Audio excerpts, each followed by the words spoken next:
Hi everyone, welcome to Trentham State Community College. Congratulations, you're making a perfect choice for your dual enrollment education. During this video, we will be discussing the process on how to get you admitted as a dual enrollment student.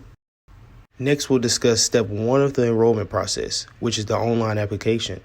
To begin the dual enrollment process, please visit www.trenthamstate.edu/dual enrollment. Once you have arrived on the site, look in the top right corner and click Apply for Admissions Now to begin your application. To begin your application, first click the area highlighted Create New User Account.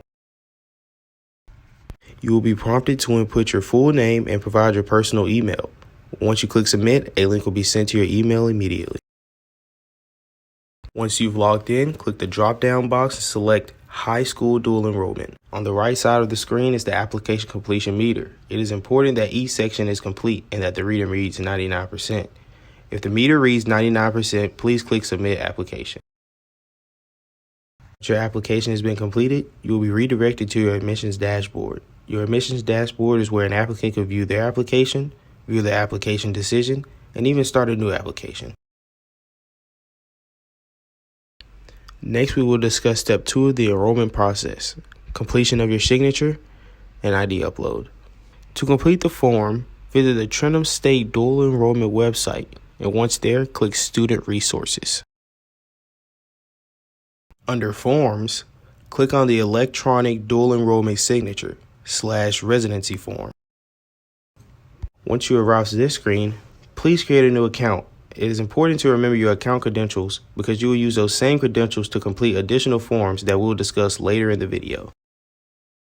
Along with the signature form, a valid form of ID is needed. There are several options a student can choose from to show proof of identity. Type A, valid driver's license, learning permit, or government ID card. Type B, school ID card or headshot photo. All Type B options will have to provide a signature from authorized personnel at your local school. Step 3 is submitting your high school transcript. And lastly, step 4, authorization form. We're near the end of the process. All we do now is repeat the steps as before in step 3, and this time click Dual Enrollment Authorization Form. Lastly, take a look at the dual enrollment checklist. Once forms and documents are submitted, you will be officially a dual enrollment student. Congratulations and thanks for choosing Trentham State Community College Dual Enrollment Program. We're looking forward to helping you achieve your academic goal.